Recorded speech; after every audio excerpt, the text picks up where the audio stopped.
सबसे खतरनाक पूरा 10वां का, अगर ये नहीं पढ़ा तो क्या पढ़ा, जिंदगी को मंजिल को भुला के जिया तो क्या जिया वही वाला डायलॉग यहाँ।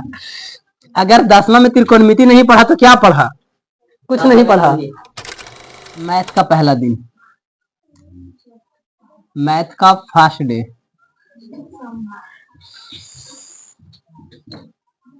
पहला दिन आज मैथ का है, तो पहले हमको क्या जानना चाहिए, पहले मैथ के बारे में जानना चाहिए कि मैथ कितना नंबर के आता है एग्जाम में और हम कितना तैयारी करेंगे। पहले तो इसके बारे में तो बता ही दिए हैं, लेकिन फिर भी समझ लेते हैं कि 100 नंबर की एग्जाम में हमको आता है भाई बनाने को, ऐसा तो 200 के आएगा क्वेश्चन में, लेकिन हम लोग को 100 नंबर को ना बनाना होता है। तो सभी चैप्टर के बारे में यहाँ पे लिखें कि हम लोग को कितना चैप्टर पढ़ना है, कितना में से कितना नंबर आएगा वो नहीं लिखे हैं, बस समझा देते हैं, ठीक है ना, क्योंकि सब में कंफर्म नहीं कि उतना ही नंबर आएगा, उससे ऊपर नीचे हो सकता है। तो पहला हमारा चैप्टर है वास्तविक संख्या, इसमें से भी मिनिमम तो 10 नंबर से प्लस रहेगा। तो किसका पढ़ा रहे हैं? अरे भाई साहब 10th के पढ़ा रहे हैं, 10th क्लास के आज मैथ का पहला दिन है। तो ये पूरा बिहार बोर्ड के जितना है, या यूं कह लो कि बिहार बोर्ड ही नहीं बल्कि यूपी बोर्ड, मध्य प्रदेश, कोई भी एमपी बोर्ड, कोई भी बोर्ड हो, झारखंड बोर्ड भी हो, तब भी 10वां का सारा चीज यही रहेगा। हो सकता है कि एक आध चैप्टर ऊपर नीचे हो सकता है, लेकिन सारा चीज में मैथ और साइंस सेम रहता है। तो इसमें हमको 10 नंबर से ज्यादा देखने को मिलेगा वास्तविक संख्या वाला चैप्टर में से। जैसे कि 9 क्लास में सीखा होगा परिमेय संख्या, अपरिमेय संख्या, वो सारा का सारा चीज को ही हम लोग बोलते हैं वास्तविक संख्या। पूर्णांक संख्या, परिमेय संख्या, अपरिमेय संख्या, जितना भी संख्या की बात आ रहा है सबको वहीं रख दीजिए, लेकिन इसमें परिमेय और अपरिमेय को खास तौर पे हम लोग 10वां में पढ़ेंगे। बहुपद के बारे में, बहुपद के मतलब कि x प्लस में x स्क्वायर, ये सबसे भागा देने वाला चीज है। और शून्यक निकालने के लिए मतलब कि 8 क्लास में पढ़े थे गुणनखंड, x के मान निकाले तो दुगुना निकालता था, वही चीज को यहाँ बहुपद के रूप दिया गया है, वही चीज को पढ़ना है। बहुपद में भी 10 से ऊपर का ही नंबर आता है, 10 नंबर, 15 नंबर, ऐसे करके आ सकता है, 10 से भी प्लस आता है। 2 चर वाले रैखिक समीकरण युग्म, इसमें भी 10 नंबर से ऊपर ही जाता है, सभी में 10 नंबर से एकदम ऊपर ही रहता है, 10 से तो नीचे किसी का आना ही नहीं है। और रैखिक समीकरण, इसी में तुमको ग्राफ पढ़ने को मिलेगा, और ग्राफ अकेले 5 नंबर के आता है। वो अकेले जब 5 नंबर के ग्राफ आ गया, 2-3 नंबर का ऑब्जेक्टिव आ जाएगा और 2 नंबर की क्वेश्चन आ जाएगा, 10 नंबर से ऊपर हो जाता है। उसके बाद द्विघात समीकरण हम लोग को पढ़ना है, ये भी सेम टू सेम यही रहेगा। रैखिक समीकरण जो लिखा है ना, जो हम लोग पढ़े थे 9 क्लास में, x प्लस वाई करके कुछ भी ऐसे करके, ऐसे कुछ पढ़े होंगे, या तो फिर x के वैल्यू निकालना है सर, तो x प्लस में 2x, x बराबर में क्या होगा, जो भी था ऐसे करके। लेकिन यहाँ पर 2 चर, वहां 1 चर, यहाँ पर 2 चर की बात होगा। तो 2 चर वाले रैखिक समीकरण, तो समीकरण में जैसा कि नाम आया है, समीकरण कब होता है सर, जब उसमें बराबर आता है x, सपोज दैट ऐसे मान लेते हैं x स्क्वायर x प्लस में कुछ भी रह जाए मेरे पास में, जब 0 लग जाए, बराबर में कुछ आ जाए, चाहे तो अंक आवे, चाहे 0 आवे, चाहे कुछ भी आवे, लेकिन बराबर में आ जाए, तब हम लोग उसको समीकरण कह देंगे। और बहुपद में भी सेम टू सेम रहेगा, लेकिन इसमें ये बराबर नहीं रहेगा, और इतना को हम लोग कहेंगे कि ये बहुपद है, तो माथा पर 2 है तो द्विघात बहुपद है ये। और 10वां में हम लोग को यही पढ़ना है, बहुपद, द्विघात बहुपद। चैप्टर हम सही लिखा है ना, क्योंकि द्विघात बहुपद स्पेशल होता था लिखते हैं, इसमें बहुपद ही लिखा हुआ है, इसमें बहुपद ही लिखा हुआ है, मतलब कि हम लोग को 10वां में सिर्फ और सिर्फ स्पेशली रूप से द्विघात बहुपद पर ज्यादा जोर डाला जाएगा। लेकिन बहुपद पहचानने को बोलेगा कि निम्न में से कौन सा बहुपद है, द्विघात, त्रिघात, बहुघात, इस तरीके से जो भी रहेगा, रैखिक बहुपद इस तरीके से। तो बहुपद ही समीकरण रहेगा, बस तुमको ये समझना होगा। और समीकरण में बराबर में खाली 0 रह जाएगा, बस वो हो जाएगा मेरा समीकरण। तो 2 चर वाला रैखिक समीकरण, द्विघात समीकरण, दोनों में समीकरण लगल है, तो दोनों में तुमको x का मान निकालना होता है, ठीक है ना। आगे समांतर श्रेणी, इसको हम लोग एपी बोलेंगे, शॉर्ट में अर्थमेटिक प्रोग्रेशन बोलेंगे। जैसे जैसे चैप्टर पढ़ाएंगे वैसे वैसे चैप्टर के बारे में बताते जाएंगे। और सभी चैप्टर में सर 2-2, 3-3 को चैप्टर मिलेगा। जैसे इसमें क्या मिल सकता है, वास्तविक संख्या में परिमेय संख्या, अपरिमेय संख्या, शांत अशांत, ये सब चीजों को हम लोग पढ़ेंगे। बहुपद में हम लोग को अल्फा बीटा ज्ञात करने के लिए शून्यक ज्ञात करिए, शून्य के योगफल, गुणनफल, ये सब ज्ञात करिए। भागा पढ़ना है व्यंजक वाला, मतलब बहुपद वाला। इसमें ग्राफ वगैरह पढ़ने को हम लोग को मिल जाएगा, अद्वितीय हल, एक हल, अनेक हल, ऐसे करके मिलेगा। इसमें द्विघात समीकरण में हम लोग को भी x का मान निकालने के लिए ही मिलता है, द्विघात समीकरण में विवेचक मिलेगा, ये सब चीजें इसी में मिल जाएगा। समांतर श्रेणी में एपी ज्ञात करिए, 10वां पद, 20वां पद, 11वां पद, अगर 1 से लेकर के 90 तक का संख्या है तो उसको जोड़ेंगे तो कैसे होगा, ये सब चीजें। हाँ हाँ, n + n/, इस तरीके से होगा। टेन बराबर में plus n minus one into d. तो बहुत तरह की चीजें हैं जो कि हम लोग पढ़ेंगे, सब में अंदर में बहुत सारा चैप्टर घुसा हुआ रहेगा। त्रिभुज में जो कि अभी जस्टली बताए थे, समांतर श्रेणी भी 10 नंबर से ऊपर आएगा। इतना पहले ही बता दे रहे कि सभ्य में 10 नंबर से ऊपर जाएगा। कोई कोई चैप्टर 20-20 नंबर का आएगा, कोई कोई 40-40 नंबर का आ जाएगा। एक ही चैप्टर पढ़ोगे तो पास हो जाएगा। त्रिभुज रहेगा लेकिन 9 क्लास से अपग्रेड रहेगा। जो वहां नहीं पढ़े थे यहाँ एकदम सब अलग मिलेगा। समरूप त्रिभुज, सर्वगसम, ये सब पढ़े थे ना, वही सब चीजें का नाम यहाँ आएगा। लेकिन यहाँ पर सब थेल्स परिमेय, पाइथागोरस परिमेय, ये जो कि एग्जाम में अगर एक दोनों में से कोई भी थ्योरम आएगा तो 5 नंबर का क्लियर आएगा। और सब में फिर निकालने को रहेगा कि त्रिभुज ये है तो तीनों भुजा ये है, तीसरा भुजा का मान निकाले, वो सब चीजें रहेगा। तो इसमें भी 10 नंबर से ऊपर ही जाएगा, 10-15 नंबर चला जाता है। निर्देशांक ज्यामिति, जैसे कि 9 क्लास में हम लोग सीखे होंगे सर, निर्देशांक ज्यामिति में ये वाला चतुर्थांश वाला, पहला दूसरा तीसरा चौथा जो भी सीखे थे, चतुर्थांश वाला अगर हम लोग एनसीईआरटी को फॉलो करते हैं तो एनसीईआरटी जो वहां समझा दिया ना 9 क्लास में, वो दोबारा 10वां में पढ़े हुए नहीं करेगा। बस कह देगा कि हमने 9 क्लास में ये सीख चुके हैं, तो 10वां में क्यों पढ़ावे, तो हम कुछ नया सीखेंगे। तो निर्देशांक ज्यामिति में हम लोग को वहां वाला तो ऑब्जेक्टिव मिलेगा ही मिलेगा एग्जाम में, यही चीज बा। लेकिन यहाँ पर और भी बहुत सारा फॉर्मूला ऐड हो जाएगा, इसमें से ऑब्जेक्टिव तुम्हारा बन जाएगा। पहला चतुर्थांश है कि दूसरा है तीसरा है, लेकिन फिर इसमें और क्वेश्चन क्या बनेगा, दूरी सूत्र आ जाएगा तुम्हारे पास में, त्रिभुज के क्षेत्रफल वाला सूत्र आएगा जिसमें 3 गुण निर्देशांक बिंदु होगा, माध्यम सूत्र आ जाएगा, अनुपात वाला सूत्र आ जाएगा, ये सब चीजें आ जाएगा। तो इसमें बहुत सारी चीजें ऐड हो जाएगा। और सबसे खतरनाक पूरा 10वां का, अगर ये नहीं पढ़ा तो क्या पढ़ा, जिंदगी को मंजिल को भुला के जिया तो क्या जिया वही वाला डायलॉग यहाँ। अगर 10वां में त्रिकोणमिति नहीं पढ़ा तो क्या पढ़ा, कुछ नहीं पढ़ा। त्रिकोणमिति नहीं पढ़ोगे भाई तो क्या इंजीनियरिंग सीखोगे तुम, क्या दुनिया को नापोगे। तुमको ये समझना बहुत जरूरी है, जब एक ग्रह दूसरा दूरी, बहुत ऊंचा ऊंचा चीजों को नापना होगा तो तुमको यही काम देगा ज्यादातर में, त्रिकोणमिति के ये अनुप्रयोग, ठीक है ना, क्योंकि त्रिकोणमिति पढ़ेंगे तभी ये काम देगा। तो ये पढ़ना पड़ेगा, उसके बाद ये काम आएगा। तो यही सब चीजें से बहुत सारा चीजें का जो वैज्ञानिक लोग खोज करते हैं ज्यादातर इसका इस्तेमाल करते हैं। त्रिकोणमिति तुमको 20 नंबर से ऊपर की मिलेगा, 20 दूनी के 40। अब एक चीज बता दो, सभी में हम लोग बोल रहे हैं 10 नंबर 5 नंबर 10 नंबर 5 नंबर, एक में 20 नंबर, तो 20 दूनी के 4, एक में 40 नंबर का आ जाता है, 40 नंबर 35 नंबर 30 नंबर। एक वो खाली त्रिकोणमिति भी पढ़ा लेता है ना, लेकिन अकेले पास कर देता है, ये अकेले लेगा, कोई टेंशन नहीं। त्रिकोणमिति के कुछ अनुप्रयोग, ये अकेले सर 5 नंबर के एक ही को क्वेश्चन आएगा। आंधी आया, पेड़ टूट गया, तो पेड़ का जो टहनी टोटा कितना बड़ा है कितना लंबा है, ठीक है ना, मतलब कि पेड़ कितना बड़ा हमको होगा, तो टहनी को जोड़ के बताएंगे कि खड़ा करेंगे ऐसे टहनी तो कितना बड़ा हो सकता है, वो सब चीजें। तो वो सब चीजें हम लोग को इसमें मिलेगा त्रिकोणमिति के अनुप्रयोग में। हाइट डिस्टेंस मतलब ऊंचाई और दूरी के बारे में, एक नाव चल रहा है पानी में, उसके पीछे एक और नाव चल रहा है, तो दोनों के बीच की दूरी कितना है। इस तरीके से बहुत तरह के कंडीशन वाला क्वेश्चन तुमको देखने को मिलेगा, वो इसमें मिलेगा। लेकिन ये सबसे इंपॉर्टेंट चैप्टर माना जाता है। और इसी में कुछ और बता देते हैं कि जो हमको 12th में जाएंगे सर, हम मान लेते हैं मैथ से साइंस से लेते हैं, तो हमको 12th में क्या काम आएगा, तो तुमको ये पूरा का पूरा त्रिकोणमिति मिलेगा। अनुप्रयोग मिले ना मिले ये तुमको पूरा मिल जाएगा। त्रिकोणमिति पूरा 40 नंबर वहां अगर स्टूडेंट फ्रेंड किताब लेगा तुमको एकदम मैथ भी मिलेगा, स्टूडेंट फ्रेंड का मोटा जरम खाली त्रिकोणमिति पढ़ावल रहेगा, वो चीज मिलेगा। अगर एनसीईआरटी लेंगे तो भाई तो वहां भी तो ऐसा ही चलेगा, जितना ये है उतना ही। एनसीईआरटी किताब ऐसे भी पतला होता है, तो ये चीज भी वहां मिलेगा इंटर में। और तुम्हारा फिर ये मिलेगा प्रैक्टा भी तुमको इंटर में देखने को मिलेगा, हूबहू जो 7वां 8वां में पढ़े थे ना प्रैक्टा, तो वही तुमको वहां भी सेम रहेगा, एक चेंजेस भी नहीं। मतलब 10वां पढ़े 8वां पढ़े जो भी पढ़े 7वां 8वां सब में सभी जगह का प्रैक्टा तुमको इंटर में मिलेगा।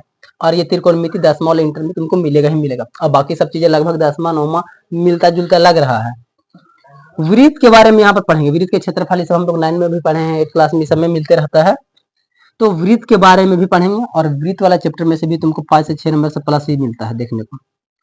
रचना में या अकेले 5 नंबर देगा, इसके अलावा इसमें से कोई क्वेश्चन नहीं आएगा। कंस्ट्रक्शन बनाने को मिलेगा इस तरीके से कि ये मेरे पास में त्रिभुज है और फिर इसमें से एक और अन्य त्रिभुज की रचना करें, इस तरीके से तुम्हारा आंसर हो जाएगा। ऐसा में से फिगर बन के मिल जाएगा, 5 नंबर मिल जाएगा इससे। एनसीईआरटी किताब में से ये रचना वाला शायद चैप्टर को हटा दिया गया है, और शायद इसमें से जो बता रहे थे ना रैखिक समीकरण से ब्रज गुणन विधि वाला, वो वाला भी शायद कंडीशन हटा दिया है, क्योंकि एनसीईआरटी और लेकिन हम लोग पढ़ रहे हैं बिहार बोर्ड बीटीसी की किताब, एनसीईआरटी के द्वारा ही दिया गया है। लेकिन बीटीसी है तो उसमें क्या कहता है कि बहुत सारा चीजें हम बिहार बोर्ड रखना पसंद करते हैं, और बहुत सारे एनसीईआरटी कहता है कि हम इंटरनेशनल मतलब हम अपना नेशनल लेवल पे पढ़ा रहे हैं तो कुछ इसमें से हटा देते हैं जो भारी लगता है, लेकिन बिहार बोर्ड कहते हैं ना हमारे लेकिन पढ़ेगा भारी भारी चाहिए, तो बिहार बोर्ड कुछ रखता है, दोनों किताब एक ही रहता है, बस चैप्टर एक आध दो कम ज्यादा हो सकता है। ठीक, आगे वृत्तों से संबंधित क्षेत्रफल, वृत्त के क्षेत्रफल ज्ञात करें, ये सब चीजें हम लोग को सीखने को मिलेगा। तो इसमें क्या मिलेगा सर, ये भी वृत्त, ये भी वृत्त, इस वृत्त में हमको मिलेगा कि एक वृत्त के स्पर्श बिंदु कितना हो सकता है, जो 9 में पढ़े हैं वो सब चीजें, और ये वृत्त के क्षेत्रफल से संबंधित पाई आर स्क्वायर ये वाला उसका क्षेत्रफल निकालने के लिए 2 पाई आर परिमापी सर वो सब मिलेगा। पृष्ठीय क्षेत्रफल और आयतन, इसमें क्या मिलेगा सर, शंकु, बेलन, गोला, जितना भी चीजें हमने पढ़ा है सर सब चीज का आयतन ज्ञात करें, उसका पृष्ठीय क्षेत्रफल ज्ञात करें, पासा पृष्ठीय क्षेत्रफल ज्ञात करें, सारा चीज हमको कहाँ देखने को मिलेगा, पृष्ठीय क्षेत्रफल वाला चैप्टर में देखने को मिलेगा। इसमें से भी तुमको अगर बात बोला जैसा तो 10 नंबर के 8 नंबर के आसपास में 5 से प्लस रहेगा, इसमें सब में 5 से प्लस रहेगा, 8 नंबर 10 नंबर हो सकता है, और वृत्त से संबंधित क्षेत्रफल इसमें भी 2-4 नंबर से प्लस रहेगा, लेकिन ये सब 10-10 नंबर था, इसमें 4 नंबर 5 नंबर 10 नंबर ऐसे मिलेगा। सांख्यिकी सर इसमें भी 5 नंबर से ऊपर ही रहेगा, अब अगर जब भी क्वेश्चन पूछेगा सांख्यिकी में से तो 5 नंबर माध्यक बहुलक ज्ञात करें, एक ही बार में 5 नंबर दे देगा, और बाकी ऑब्जेक्टिव में 2-3 को मिलेगा, ऑब्जेक्टिव वो तो अलग ही है कि माध्यम माध्यक बहुलक ये सब चीज का ऑब्जेक्टिव निकालने के लिए शॉर्टकट में माध्य क्या है, माध्यक क्या है, बहुलक क्या है, जो कि हमने 7-8 क्लास में पढ़ा है वही वाला माध्यक बहुलक रहेगा, लेकिन यहाँ पर अपग्रेड हो जाएगा, थोड़ा सा बड़ा हो जाएगा, लेकिन ऑब्जेक्टिव जो मिलेगा वो तुमको 7, 8, 9 में जो पढ़े हैं वही वाला मिलेगा ऑब्जेक्टिव में, और 10 में बनाने में सब्जेक्टिव थोड़ा बड़ा मिलेगा, कभी कभी 9 क्लास वाला भी सब्जेक्टिव में मिल जाता है एक आध को छोटा छोटा।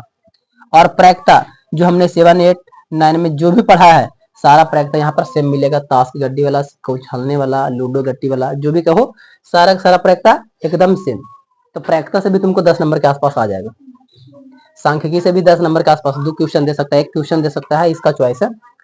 इतना सारा चैप्टर है सर, इतना सारा हमको पढ़ना है, अब हमको पास होने के लिए 100 नंबर चाहिए, तो कोई भी ऐसा चैप्टर को हम लोग याद रख लेंगे जो तुमको बहुत हल्का लगे, ऐसे तो पढ़ाने के बाद तो सब हल्के ही लगेगा, जहां तक हमको समझ में आ रहा है। हम अपना टाइम में भले ही अलग था कि मेरा टीचर कहाँ तक यहाँ तक पढ़ाए थे मेरा टीचर, और ये वाला छोड़ दिया था पूरा गैप, ये चैप्टर नहीं होगा मेरे, और इसके बाद में ये पढ़ाया हुआ, ये भी पढ़ाया हुआ, इधर में ये भी चीजें छूटा था, थोड़ा रचना वाला थोड़ा सा बताया गया था खाली बस, बाकी लगभग हुआ था। लेकिन ये त्रिभुज वाला लगभग लोग चैप्टर को छोड़ देते हैं, क्योंकि त्रिभुज बहुत ही हार्ड लगता है बनाने में, पढ़ने में, समझने में बहुत हार्ड लगता है, लगभग लोग ये चीज को छोड़ ही देते हैं, लेकिन जो इसको समझ लेगा ना बहुत उसके लिए हल्का रहेगा।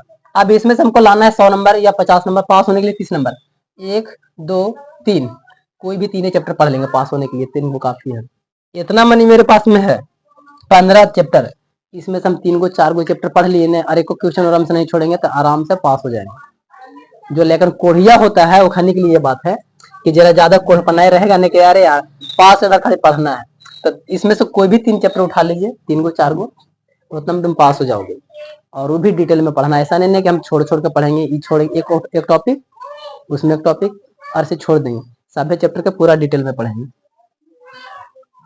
चलिए, तो हम लोग इसके बारे में अब ये समझाना था मेरे को किताब के बारे में, मैथ के बारे में। अब हम लोग चलते हैं पहला चैप्टर में। हमारा पहला चैप्टर क्या था, वास्तविक संख्या, और अभी जैसे कि बताए थे कि सभ्य चैप्टर में 2-2 4-4 को अलग अलग सा चैप्टर रहेगा, जैसे परिमेय संख्या के बारे में, परिमेय संख्या के बारे में इसमें रहेगा सर कि HCF ज्ञात करे, LCM ज्ञात करे, HCF LCM, तो जैसे जैसे चैप्टर आते जाएगा ना हम वैसा ही पढ़ाएंगे, ऐसा नहीं कि सब पहले ही लिख देंगे, पहले लिख देगा तो सब कचरा हो जाएगा, पूरा दिमाग से उतरने लगेगा। HCF पढ़ेंगे, LCM पढ़ेंगे, परिमेय संख्या सिद्ध करे, अपरिमेय सिद्ध करे क्या परिमेय संख्या है, परिमेय संख्या का बारे में ऑब्जेक्टिव में तुमको मिलेगा क्वेश्चन, जो कि 9 क्लास में समझाया गया है, सारा चीजें इसी में मिलेगा। और यूक्लिड विभाजन एल्गोरिथम से HCF ज्ञात करें, ये द इम्पोर्टेंट है। HCF, LCM और HCF दो संख्याओं के बीच के गुणनफल योगफल ऐसे करके भी आएगा, जिसको सिद्ध करिए वो भी आएगा, शांत अशांत ये भी आएगा, सारा चीजें इसी चैप्टर में मिलेगा देखने को। और ये पढ़ लिए मतलब कि 10 से 12 नंबर आराम से बना लेंगे, 15 तक पहुंच जाएंगे।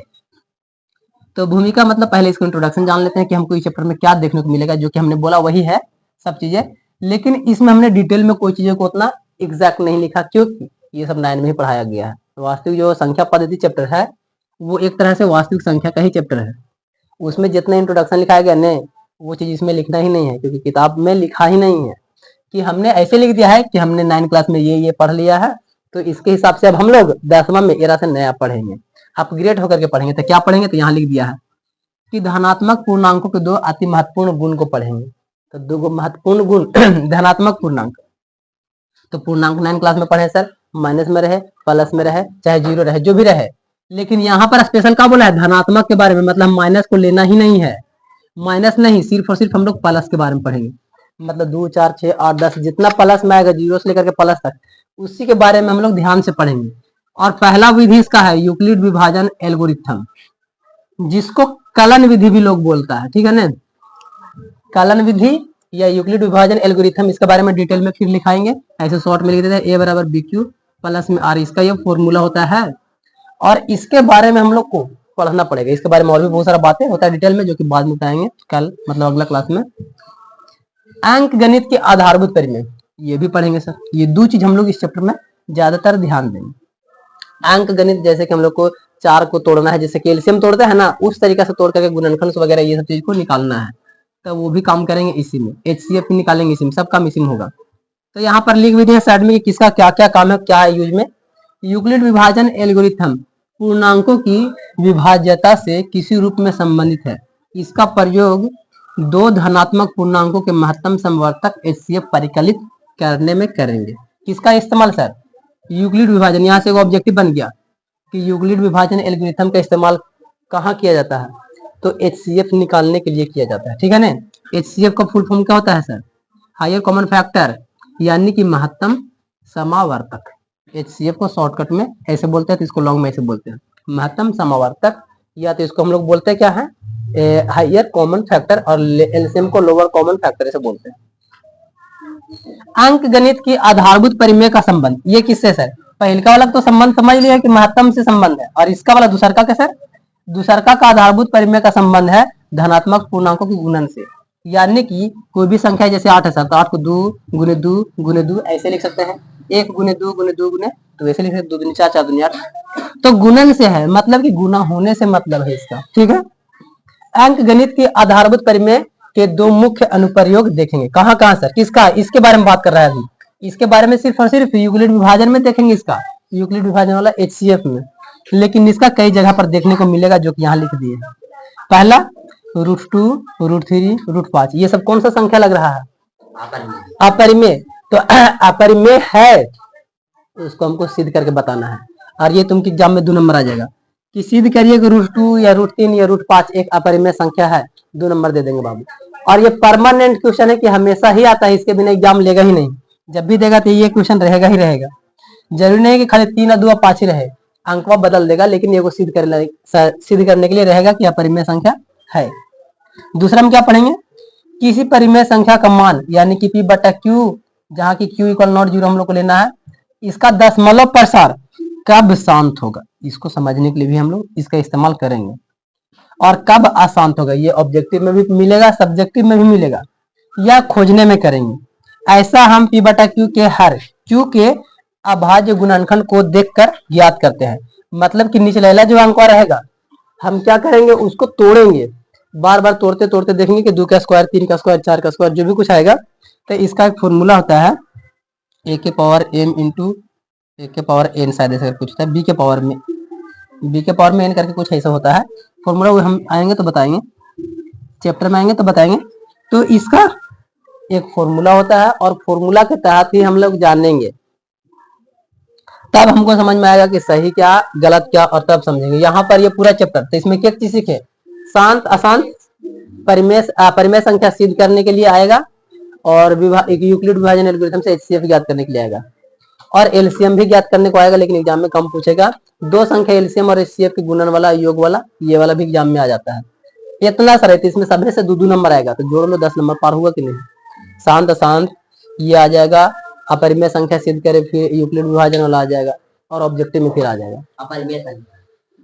तो इतना सारा चीजें हमारा आ गया, तो मतलब 10 नंबर आ गया मेरा। अब इसको पढ़ने में हम लोग को मिनिमम कितना दिन लगेगा, तो 4 टॉपिक है, तो 4 क्लास लग सकता है, 4 क्लास 5 क्लास, तो उतना ही क्लास के अनुसार पार्ट 1 पार्ट 2 इसी तरीके से वीडियो भी डाला जाएगा। और घर जाकर के सबको देखना भी है, समझना भी है। जिसको ज्यादा डाउट लगेगा कि क्लासों में ध्यान से नहीं सुने थे, नहीं समझे थे, एक बार जा करके फिर से वीडियो देख लेंगे, ज़्यादा अच्छा समझ में आ जाएगा। ठीक है।